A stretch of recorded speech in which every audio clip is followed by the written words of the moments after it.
Educated حضرات، بسم اللہ الرحمن الرحیم، نحمدہ ونصلی علی رسولہ الکریم، اما بعد۔ میرے عزیزوں، بھائیوں، دوستوں اور بزرگوں، ابھی ماشاءاللہ ہمارا اجتماع چل رہا ہے اور شامیانے میں، پنڈال میں ماشاءاللہ دین کی باتیں چل رہی ہے۔ آپ حضرات کو ان سب سے ہٹ کر الگ یہاں بلایا، تو آپ حضرات کو آپ کے اندر یہ سوال پیدا ہوا کہ ہمیں کیوں الگ بلایا؟ جی، ایک بات تو یہ ہے کہ آپ کے ذہنوں میں بات یہ ہو کہ کچھ دین کی بات ہوگی اور پھر ہم کو فارغ کیا جائے گا، تو دین کی بات تو وہاں بھی ہو رہی تھی، تو آپ کو وہیں بٹھا دیتے، الگ بٹھانے کی کیا ضرورت تھی؟ تو بات یہ ہے کہ آپ حضرات کو الگ بٹھا کر خالی دین کے بات سنانا مقصود نہیں ہے، وہ تو آپ وہاں بھی سن لیتے، لیکن بات یہ ہے کہ ہمارے نبی علیہ السلام کے دین میں ہمدردی ہے۔ کیا ہے؟ الدین والنصیحہ، دین میں خیر خواہی ہے، ہمدردی ہے۔ کس کے لیے؟ کہ اس امت کے جتنے طبقے ہیں سارے طبقوں کے لیے، للہ ولرسولہ ولعامۃ المسلمین ولائمتہ، کہ اس امت کے جتنے طبقے ہیں ان سارے طبقوں کے لیے نبی علیہ السلام کے دین میں ہمدردی ہے۔ اسی ہمدردی میں اس امت کے سارے طبقوں سے ملنے کی کوشش کی جا رہی ہے، اس لیے کہ اس امت میں جتنے طبقے ہیں، جتنے لوگ ہیں، اللہ نے ہر ایک کو الگ الگ صلاحیتیں رکھی ہیں، ہر ایک کی صلاحیت الگ الگ ہے۔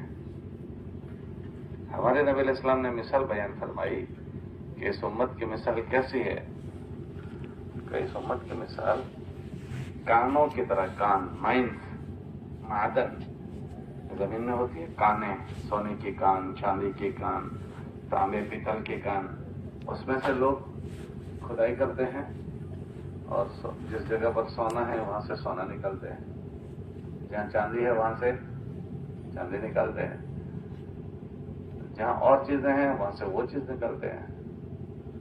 تو اس امت کی مثال ایسے بیان ہوئی، الناس معادن کمعادن الذهب والفضة، کہ لوگ کان کی طرح ہے، مائنز، جیسے زمین کے مختلف خطوں کی الگ الگ استعدادیں ہیں، صلاحیتیں، ایسے ہی اس امت کے افراد کی بھی الگ الگ صلاحیتیں ہیں۔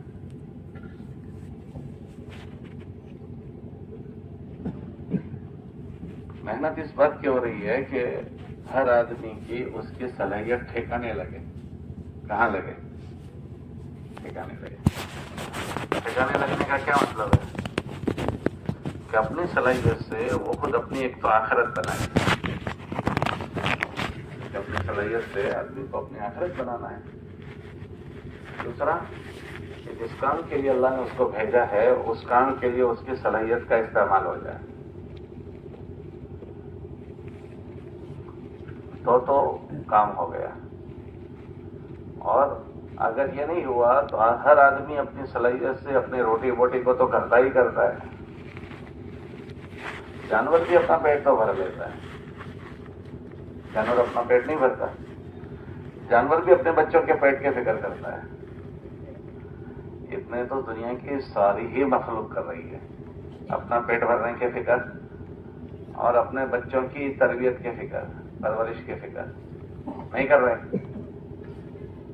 ہاں، ہر جانور اپنے بچوں کے رہنے کا مکان بناتا ہے، پرندے گھونسلے نہیں بناتے؟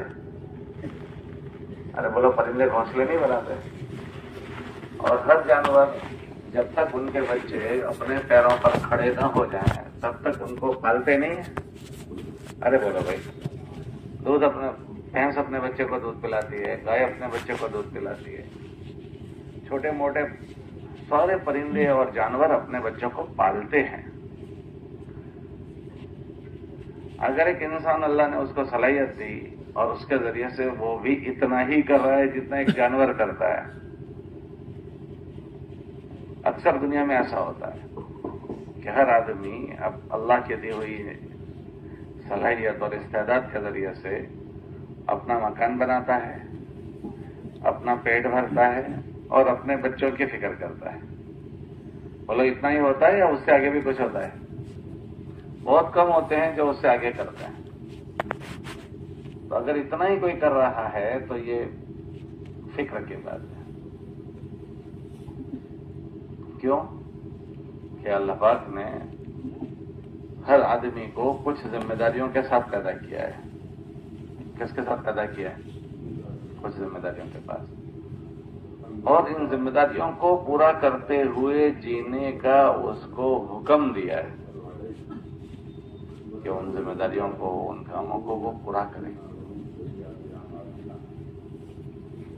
اس کو مکلف بنایا, اس کو حکم دیا. تو وہ اپنی ذمہ داریوں کو کیسے پورا کرے گا؟ کہ اللہ کی دی ہوئی صلاحیت کے ذریعے سے, اللہ کی دی ہوئی استعداد کے ذریعے سے.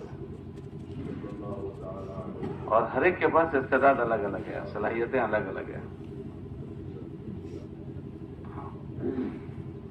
اس میں ایک بہترین طبقہ وہ ہے اس امت کے طبقوں میں جو آپ حضرات کا طبقہ ہے, پڑھے لکھوں کا طبقہ ہے. کہ یہ مجمع جو ہمارا ہے وہ سمجھداروں کا مجمع ہے. کون سا مجمع ہے؟ سمجھداروں کا مجمع. انہوں نے تعلیم کے ذریعے سے سوجھ بوجھ حاصل کی ہے. کیا حاصل کیا ہے؟ سوجھ بوجھ حاصل کی ہے. تو یہ بہت بڑی چیز ہے کہ آدمی علم کے راستے سے باشعور بن جاتا ہے, تمیز والا بن جاتا ہے. کیسا بن جاتا ہے؟ تمیز والا بن جاتا ہے, باشعور بن جاتا ہے. اس کو اور آگے کہیں تو ڈسپلن والا بن جاتا ہے. کیونکہ ایک آدمی جاننے والا اور انجان تو برابر ہو سکتے ہیں یا تو برابر نہیں ہو سکتے. تو اس میں ایک مجمع وہ ہے جو تعلیم حاصل کر رہا ہے, ایک مجمع وہ ہے جو تعلیم حاصل کر چکا ہے. جو کر چکا ہے وہ تو اس پر پڑ ہی گیا کہ اپنے خاندان کا وڈیل ہے, اپنے سماج کا وڈیل ہے, اپنے قوم کا وڈیل ہے. لوگوں نے اس کو بڑا بنایا ہے اس کے علم کی برکت سے. اور ایک مجمع وہ ہے جو ابھی وہ چیز حاصل کر رہا ہے. تو یہ بہت بڑی بات ہے کہ آدمی کو اللہ نے یہ چیز دی تو اس کے ذریعے سے اللہ نے اس کے اندر خوبیاں پیدا کر دی. کیا پیدا کر دی؟ خوبیاں پیدا کر دی. ان خوبی کے ذریعے سے اس کے ذمہ کیا تقاضا بنتا ہے؟ اس خوبی کے ذریعے سے انسان پر یہ تقاضا بنتا ہے کہ جس طرح اپنی صلاحیت سے دنیا کے کاموں کو سمجھتا ہے ایسے یہ اپنی زندگی کے مقصد کو اور اپنی ذمہ داری کو سمجھے. کیا سمجھے؟ اپنی پیدا ہونے کے مقصد کو سمجھے اور اپنے ذمہ داریوں. اس دنیا میں پیدا ہونے والا بہت بڑا مجمع وہ ہے جن کو اپنی پیدائش کا مقصد ہی نہیں پتا. ہم کیوں پیدا ہوئے ہیں نہیں پتا ہے. وہ کیا کر رہے ہیں کہ وہ ایسے جی رہے ہیں جیسے جانور جیتے. بھائی ہم پیدا ہو گئے ہیں, اب جینا پڑے گا تو جی رہے ہیں, اور موت آئے گی تو مر جائیں گے. اس سے آگے وہ نہیں جانتے. جو پڑھائی کی ہے اس کو اپنے پیٹ پالنے کا ذریعہ بنا دیا بس, کہ جاب کریں گے, سروس کریں گے, پیسے کمائیں گے, گھر بنائیں گے, بچوں کی شادیاں کریں گے, باقی کچھ نہیں. سمجھ رہے بات؟ ایک بہت بڑا مجمع دنیا میں ایسا ہے کہ اللہ نے ان کو یہ چیزیں دی. تو کوئی آدمی کھیتی سے پیٹ کماتا ہے, کوئی آدمی تجارت سے کر رہا ہے, کوئی آدمی مزدوری سے کر رہا ہے. تو اس نے اپنے پیٹ پالنے کا ذریعہ اپنی جاب اور سروس کو بنا دیا. بولا ایسا ہو رہا ہے نہیں ہو رہا. باقی وہ یہ نہیں جانتا کہ مجھے اللہ نے کیوں پیدا کیا ہے, مجھے اللہ نے کیوں پیدا کیا اور میرے ذمہ کیا ذمہ داری ہے, وہ چیز کو وہ نہیں جان رہا ہے. تو اس کی اور اوروں کی زندگی میں کوئی فرق نہیں رہا اس کی. حالانکہ یہ پڑھا لکھا آدمی ہے, ایجوکیٹڈ ہے, تو اس کی برکت سے اس کو اندر یہ زیادہ سمجھ پیدا ہونی تھی. کس چیز کی سمجھ؟ کہ وہ اپنے اس سمجھ سے اور اپنی اس عقل مندی سے ان چیزوں کو سوچتا کہ اللہ پاک قرآن میں فرماتے ہیں کہ ہم نے کسی کو بیکار تو پیدا نہیں کیا, تو ہم کو اللہ نے کیوں پیدا کیا ہے. تو اس کو وہ سوچتا سمجھتا, پھر اپنی سمجھ بوجھ کو اس کے لیے کام لاتا, اور جس کام کے لیے اللہ نے اس کو پیدا کیا ہے اس میں اپنے آپ کو مشغول کرے. تو یہ سمجھداری کی بات ہوئی کہ اس نے اپنی سمجھ بوجھ کو ٹھکانے پر لگایا, اپنی سمجھ بوجھ کو اس نے ٹھکانے پر لگایا. اور اگر ایسا نہیں ہوا تو جیسے اور دنیا کے انسان جی رہے ہیں اس میں اور اس میں کوئی فرق نہیں ہوا, اور لوگ بھی اپنی مشغولیتوں کے ذریعے سے اپنی دنیا کے کام کر کے مر جاتے ہیں, یہ بھی اپنی جاب سروس اپنا کام کر کے مر جا رہا ہے, اس سے آگے کچھ نہیں. اور اگر کوئی آدمی اس طرح سے جی لے تو یہ سب سے بڑے نقصان والا آدمی ہے. قارون جو ہے, قارون وہ بہت مال والا آدمی تھا. موسیٰ علیہ السلام کا چچا زاد بھائی تھا. تو اللہ پاک نے اس کو مال دیا تھا, تو مال دینے کے بعد اس سے کیا کہا تھا کہ یہ جو چیز ہم نے تجھے دی ہے اس سے اپنی آخرت بنانا مت بھولنا. وَلَا تَنْسَ نَصِيبَكَ مِنَ الدُّنْيَا, کہ اپنی آخرت کو بنانا تو مت بھولنا. تو یہ جو دیا ہے وہ آخرت بنانے کے لیے دیا ہے. ایسے اللہ پاک نے ہم سب کو جو سوچ بوجھ دی, شعور دیا, سمجھ دی, وہ کائے کے لیے دی؟ آخرت کو بنانے کے لیے. کیونکہ آخرت حق ہے, موت حق ہے, موت کے بعد کی زندگی حق ہے. تو ہم میں سے ہر ایک کو اپنی آخرت بنانے کے لیے اللہ نے اس دنیا میں بھیجا ہے. اس کے لیے یہ اعمال ہے, آخرت ان اعمال سے بنتی ہے. یہ جو اعمال بتائے جا رہے ہیں اس سے آخرت بنتی ہے, اس لیے ان اعمال میں مشغول کیا جاتا ہے کہ بھائی اپنی اللہ پر ایمان لائے اور نمازیں پڑھے اور اس سے متعلق جو کام ہے وہ بنے کرے, تو اس سے آدمی کی آخرت بنتی ہے. تو آخرت بنانے کا ہم میں سے ہر ایک کو اللہ نے مکلف کیا ہے. اور سمجھدار آدمی اس کو کہا جو آخرت بناتے ہوئے زندگی گزارے. الکیس من دان نفسہ وعمل لما بعد الموت. سمجھدار اس کو کہا کہ جو موت کے بعد کی زندگی کو سمجھے اور موت کے بعد کی زندگی کی تیاری کے ساتھ جیے. اس کو سمجھدار کہا. کیوں؟ کہ موت کے بعد کے مسائل جو ہیں وہ بہت سنگین مسائل ہیں, بہت ہی سنگین مسائل ہیں. اللہ کے نبی علیہ السلام نے فرمایا کہ ان کی بات کا مفہوم ہے کہ موت کے بعد یا تو جنت یا جہنم, دو میں سے ایک ہے, تیسری کوئی چیز نہیں. اور اگر کوئی آدمی آخرت کی تیاری کے بغیر مر گیا تو قبر بہت بھاری مسئلہ ہے. روزانہ قبر اعلان کرتی ہے کہ میں تنہائی کا گھر ہوں. کس کا گھر ہوں؟ روزانہ اعلان کرتی ہے کہ میں بیگانگی کا گھر ہوں, میں بیگانگی پرائے پن کا گھر ہوں, میں اندھیرے کا گھر ہوں, میں کیڑے مکوڑوں کا گھر ہوں, میں کیڑے مکوڑوں کا گھر ہوں. یہ بہت بڑی بات ہے. آپ کے یہاں بہت سارا مجمع پولیس میں ہے, آرمی میں ہے, آر پی ایف میں ہے نا. اتنا بڑا فوجی آدمی غسل کرنے کے لیے بیٹھا ہو باتھ روم میں, اور دو چار چوہے باتھ روم میں نکل آئے, وہ فوجی کیا کرے گا؟ میں تو فوجی ہوں. وہ بھی ہڑبڑا جائے گا کہ چوہے نکلے ہیں. جس بستر میں سوئے تھے, چوہے کی کتنی حیثیت ہے, مٹھی میں دبا تو مر جائے گا, پیر کے نیچے دبا تو مر جائے گا. بولو صحیح غلط؟ بستر میں سویا ہوا تھا کمبل اوڑھ کر, اور چوہا اندر آ گیا, تو فوجی کہے گا تجھے جو کر رہا ہوں کر لے, میں فوجی آدمی ہوں, مجھے تو کیا کر سکتا ہے, ایسا کرے گا؟ تو فوجی کا کیا حال ہوگا؟ ہڑبڑا کر بھڑک کر اٹھ جائے گا. بولو صحیح کہہ رہا ہوں غلط کہہ رہا ہوں؟ ایک چوہا بستر میں آ جائے تو ہماری حالت خراب ہو جاتی ہے. غسل کرنے بیٹھے تھے اور دو تین چوہے نکل گئے، استنجے میں بیٹھے ہوئے تھے استنجے کے لیے اور چوہا آ گیا، چھوٹے چھوٹے کیڑے دو چار نکل گئے، ادھر ادھر اڑنے لگے. اس کا کیا حیثیت ہے کہ جو لوٹا ہے اس لوٹے کو اس کو مارو وہ مر جائے گا، لیکن دو چار کیڑے نکل آئے تو کیا حل ہوگا اس استنجے کرنے والے کا؟ چین سے استنجا کر سکے گا؟ کہ ہم اتنے کمزور لوگ ہیں کہ چھوٹے سا کیڑے کا مقابلہ نہیں کر سکتے، چھوٹے سے چوہوں کا مقابلہ نہیں کر سکتے، جو اتنی کم حیثیت کے ہیں کہ لوٹا مارو اور مر جائے. تو پھر قبر میں کیا حل بنے گا؟ قبر میں کیا حل بنے؟ قبر روزانہ اعلان کرتی ہے میں تنہائی کا گھر ہوں، میں بیگانگی کا گھر ہوں، میں کیڑے مکوڑوں کا گھر ہوں.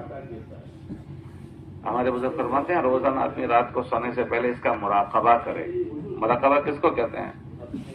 کہ آج کا دن میں نے کیسا گزارا ہے، اور جیسے ایک آدمی مر چکا ہے اور قبر میں دفن ہو رہا ہے، میں نے کیا کر رکھا ہے، میں نے جو حرکتیں کی ہے، میری قبر میری راحت کا سامان بنے گی میرے لیے یا میرے لیے پٹھی بن جائے گی. قبرستان کو تھوڑی دیر کے لیے سوچیں. ابھی جو ہمارا قبرستان ہے، ہر گاؤں میں قبرستان ہوتا ہے. ہم کو روز کوئی کہے بھائی یہ قبرستان میں تمہارے وہ ابا کی قبر ہے جو ابا تمہارے لیے 50 بیگھے 60 بیگھے زمین چھوڑ کر گئے ہیں، اچھے اچھے گھر چھوڑ کر گئے ہیں، وہ بیچارے قبر میں اکیلے سوئے ہوئے ہیں، آپ آج کی رات ان کے پاس قبر میں گزار لو، وہیں بیٹھے بیٹھے. کتنے ہیں سپوت کے جو رات کو ابا کی قبر کے پاس قبرستان میں بیٹھیں گے؟ ذرا بتاؤ. رات قبرستان جانے کو کہو تو جانے کی ہمت ہوتی ہے؟ ارے بولو. ابھی دفن نہیں کیا ہے اس کو خالی جا کر آ جانا ہے کہ رات میں فاتحہ پڑھ کے آ جاؤ. تو دن میں قبرستان اکیلا جاتے ہوئے آدمی ذرا ہچکچاتا ہے، تو قبر کے اوپر جانے کے رات میں ہمت نہیں، تو اس قبر میں ہم کو سونا ہے، جانا ہے. اور وہ قبر کیا کہتی ہے؟ میں بیگانگی کا گھر ہوں، میں تنہائی کا گھر ہوں، میں کیڑے مکوڑوں کا گھر ہوں. اس قبر میں جانا ہے، اور کس کو کب جانا ہے نہیں پتا ہے. موت اچانک آ جائے گی. موت کیسے آ جائے گی؟ موت اچانک آنے والی ہے، اچانک. تو جب موت اچانک آنے والی ہے تو ہر آدمی کو یہ سمجھایا جاتا ہے کہ ہم نے اس کی کیا تیاری کی. ہم ابھی سب کے ساتھ یہاں جی رہے ہیں، سب کے بیچ میں جی رہے ہیں، لیکن جب موت آ جائے گی تو سب لوگ مل کر مجھے اکیلے کو دفن کریں گے. ہمارے جیسے بہت سارے قبرستان میں سوئے ہوئے ہیں جو تھوڑے دنوں پہلے زمین کے اوپر تھے، اب ان کو لوگ بھلا گئے. کسی کو یاد بھی نہیں ہے کہ اس نام کا کوئی آدمی بھی تھا. آج تاریخ نوٹ کر لو. آج کون سی تاریخ ہے؟ 29 29 ہے، 30 ہے. 100 سال کے بعد ان میں سے کوئی زمین پر واقع ہوگا؟ آج سے 100 سال کے بعد کی گنتی گن لو. یہ جتنے ابھی میں اور آپ بیٹھے ہیں کوئی واقع ہوگا؟ ارے بولو واقع ہوگا. پچھلے 100 سال پہلے اس تاریخ میں جو لوگ تھے ان میں سے ابھی کوئی ہے؟ ارے بولو ہے. بہت کم، کوئی شاید اکا دکا بچا ہو 100 سال سے اوپر کی عمر کا. تو روزانہ اس موت کی طرف جا رہے ہیں، اس قبر کی طرف جا رہے ہیں، اس قبر کی طرف، اس موت کی طرف جو قبر اندھیرے والی ہے، جو قبر کیڑے مکوڑوں کی جگہ ہے. تو ہمیں نہیں پتا ہمارا کیا حال ہونے والا ہے. اس کے لیے یہ سمجھنا اور سمجھنا ہوتا ہے مختلف طبقوں کو جوڑ کر. جیسے آج آپ کو جمع کیا، ایسے اور سارے طبقوں کو دیکھو. وہاں علماء میں بات ہو رہی ہے، ان کو الگ جوڑا ہے. کبھی عورتوں کو جوڑ لیتے ہیں، کبھی کسی کو، سب کو الگ الگ جوڑ کر اس مبارک محنت کے راستے سے ہر ایک کی ہمدردی کی جاتی ہے. کیا ہمدردی کرتے ہیں کہ آپ جس لائن میں ہو اس لائن میں رہتے ہوئے آپ کیا کر سکتے ہو اس کو کرو، تاکہ اس کے کرنے سے تو جس طرح تمہاری زندگی پوری ہو اس طرح تمہاری آخرت بھی بن جائے. کیا بن جائے بولو؟ آخرت بن جائے. اور ان چیزوں کو کرتے ہوئے جیو گے تو اللہ کا رحم و کرم تمہارے ساتھ ہوگا، اللہ کی مدد اور اللہ کی نصرت شامل حال ہو جائے گی. اس میں ہمارے اسکول پڑھنے والے طلباء کو خصوصی طور پر متوجہ کرتے ہیں. کیوں؟ کہ ہمارے اسکول کے پڑھنے والے طلباء جو ہیں ان کے ساتھ ابھی 2 چیزیں لگی ہوئی ہیں. کتنی چیزیں؟ ارے بولو کتنی چیزیں؟ دو چیزیں. ایک یہ سب جوانی کی حالت میں ہے. کس میں ہے بولو؟ اور جوانی کے متعلق یوں آتا ہے جوانی دیوانی. جوانی ذرا بولو تو صحیح. جوانی دیوانی. الشباب شعبۃ من الجنون، حدیث میں آتا ہے کہ جوانی دیوانی ہوتی ہے. اب دیکھنا جتنے اٹھانگ پٹانگ حرکتیں ہوں گی وہ سب جوان کریں گے. کبھی بال یوں کٹوا دیں گے، کبھی یوں کٹوا دیں گے، کبھی پائجامہ اونچا کر لیں گے، پھر پائجامہ نیچا کر لیں گے، کبھی پینٹ کو پھاڑ ڈالیں گے، کبھی پیوند لگا دیں گے، کبھی جرسی اونچی کر لیں گے، کبھی پینٹ چوڑی کر دیں گے، کبھی تنگ کر دیں گے. سارے اٹھانگ پٹانگ کام یہ سب جوان کرتے ہیں.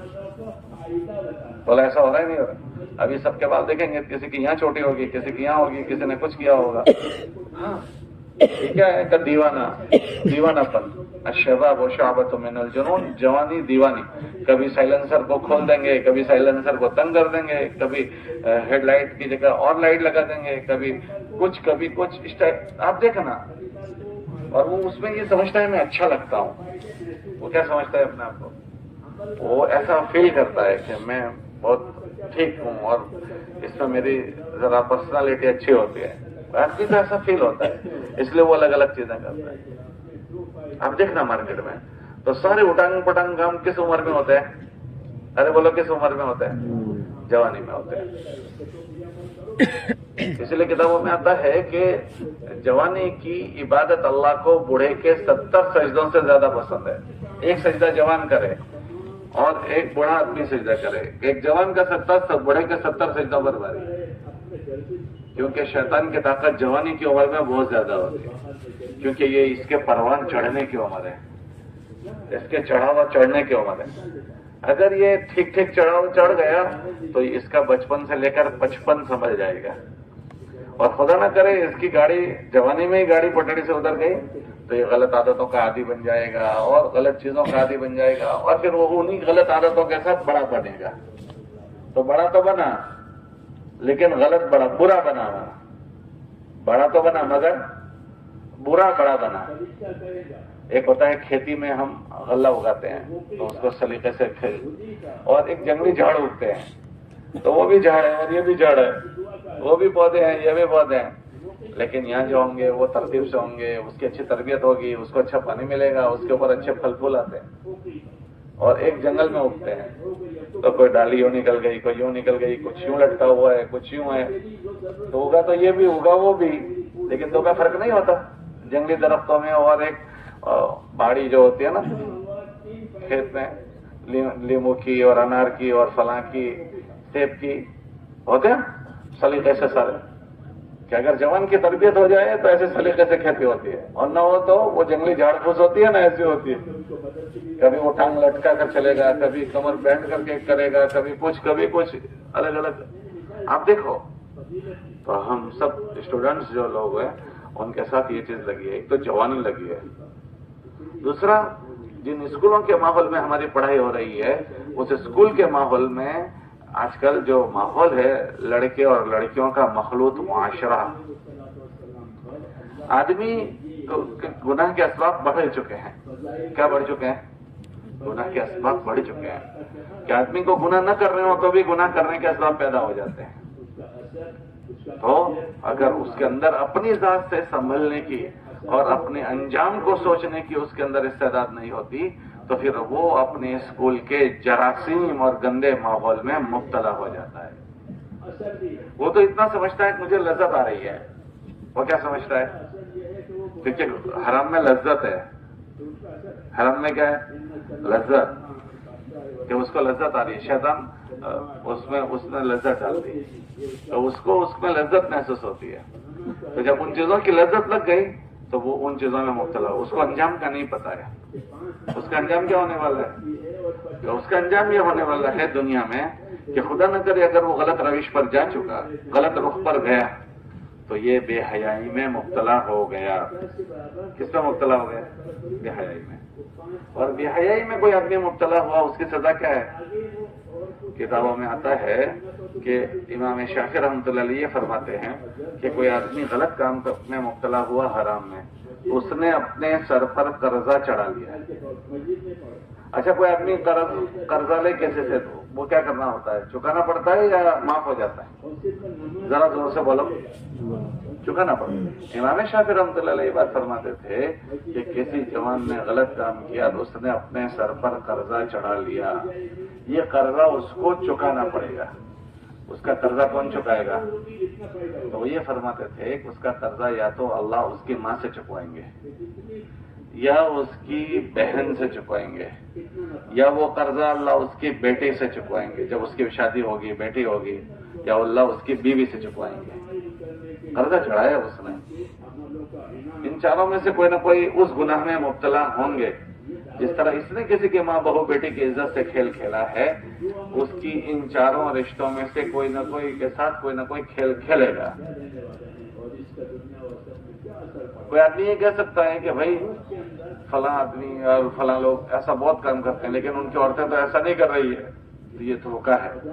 جس طرح ان کے مردوں غلط کام میں مبتلا ہوئے تو ان کی عورتوں کو پتہ نہیں چلا، ایسے جب ان کی عورتیں اس میں مبتلا ہوگی تو ان کے مردوں کو بھی پتہ نہیں چلے گا. یہ مرد برائی کرتے ہیں تو عورتوں کو پتہ چلتا؟ ارے بولا پتہ چلتا؟ تو جب عورتیں وہ کام کرے گی تو مردوں کو بھی پتہ نہیں چلے گا. کتابوں میں آتا ہے عفو تعفو نساءکم، تم پاک صاف رہو، تمہاری عورتوں کو اللہ پاک دامن رکھے گا. کیا مطلب کہ تم اگر خراب ہو گئے تو تمہاری عورتوں کی وہ پردہ ختم ہو جائے گا. تو یہ ہماری جوانی کے زمانے میں اکثر یہ چیز جراثیم لگ جاتے ہیں. اس لیے ہمارے اسکول پڑھنے والے طلباء کو اسپیشل الگ سے جوڑتے ہیں. کیا جوڑتے ہیں؟ اسپیشل الگ سے ان کو جوڑتے ہیں تاکہ ان کو یہ باتیں سمجھنا سمجھانا ہو جائے. کیونکہ یہ بھی جوانی کے جوش میں ہوتے ہیں، جوانی کی حالت میں ہوتے ہیں، اور اسکول کے ماحول میں گناہ کے اسباب بہت زیادہ ہیں. کون سے اسباب؟ تو ایک طرف پڑھائی بھی ہوتی ہے، لیکن اگر ان گناہوں کے ساتھ پڑھائی ہوتی ہے تو اس کے دو نقصان ہوتے ہیں. ایک تو پڑھائی بھی ٹھیک نہیں ہوتی، پڑھائی بھی ٹھیک نہیں ہوتی. دوسرا کہ اپنی پڑھائی کے ساتھ وہ 1000 قسم کے گناہ اپنے کھاتے میں جمع کر لیتے ہیں، اور اپنے کھاتے میں اگر گناہ جمع ہوئے تو اس کے نقصان کیا ہوں گے کہ جو اللہ کے گناہ اس نے کیے ہیں اپنی پڑھائی کے زمانے میں، تو ان گناہوں کی وجہ سے اللہ کی نگاہ سے گر جاتے ہیں. کیا گر جاتے ہیں؟ اللہ کی نگاہ سے. اور اگر ایسی گناہ کیے ہیں جو مخلوق سے متعلق ہے، جیسے ابھی میں نے ایک بے حیائی کا گناہ بتایا، ایسے اگر وہ گناہوں میں مبتلا ہو گئے تو پھر دنیا میں اگر اس کا بدلہ طے ہو گیا کہ بھئی اس نے یہ حرکت کی ہے، اس کا بدلہ دلوانا ہے، تو وہ پھر دنیا میں بدلہ دیتے دیتے چین سے جی نہیں سکے گا. چین سے نہیں جی سکے گا. کیوں؟ کہ وہ اپنی جیون بھر اپنی پڑھائی کے زمانے میں جن گناہوں کا عادی ہو گیا ہے، وہ گناہ اس سے نوکری میں لگنے کے بعد بھی چھوٹیں گے نہیں، کہ گناہ کا عادی ہو گیا. اب جاب لگ گئی، سروس لگ گئی، اس کے باوجود بھی وہ اللہ کے حکموں کا گناہ کا عادی بن گیا، اللہ کے مخلوق کے ساتھ گناہ کا عادی بن گیا. تو جاب اور سروس میں بھی وہ چین سے جی نہیں سکتا. آپ دیکھو آفیسرس لوگ بہت سارے جو ہیں آفیسرس لوگ، ان کی غلط عادتوں کی وجہ سے بہت بڑی بڑی ان کی تنخواہیں ہیں، لیکن اس کے باوجود بزرگوں کے پاس آ کر دعا کی درخواست نہیں کرتے ہیں. کیا کہ چین سے جی نہیں پا رہے، کوئی نہ کوئی مسئلوں میں الجھے ہوئے ہیں، اور غلط راستوں سے ان کے پاس جو پیسہ آیا ہوا ہوتا ہے وہ پیسہ ان کو ایسا لے ڈوبتا ہے کہ موت کے بعد، ریٹائرڈ ہونے کے بعد بھی یا تو بڑی بڑی بیماریوں میں مبتلا ہو جاتے ہیں. اولادوں کی مسئلے، بیویوں کے مسئلے، پتہ نہیں کس سمے. آپ دیکھ لینا، غور کرنا، جن کی زندگی جاب کے درمیان میں گناہوں والی گزری ہوتی ہے، گناہ کیے ہوتے ہیں، تو وہ چین سے جیون گزار نہیں سکتے ہیں. اسی لیے اسکول کے زمانے میں ہی ہمارے بچوں کو جوڑا جاتا ہے. کیوں؟ کہ بھائی ہمارے اسکول کی لائف میں ہم سنبھل کر اپنی پڑھائی کو اچھے سے اچھی کیسے کریں، کہ ہماری پڑھائی اچھے سے اچھی ہو، اور سنبھل کرو. پڑھائی کیوں اچھی کر رہے ہیں؟ یہ بھی ایک اللہ کی نعمت ہے کہ اللہ نے آپ کو پڑھنے کی سمجھ دی ہے. آپ کے امی ابا نے آپ کے پیچھے پیسے لگائے ہیں. آپ دیکھو ایک ایک بچے کے پیچھے ماں باپ کے کتنے پیسے لگتے ہیں، ہزاروں لاکھوں روپے. آج کل تو ڈونیشن بڑا ہو گیا ہے، بڑے بڑے ڈونیشن لگ رہے ہیں. تو ایک تو اس نعمت کی ہم قدر کریں. آپ کے ماں باپ نے آپ کے پیچھے پیسے لگائے ہیں،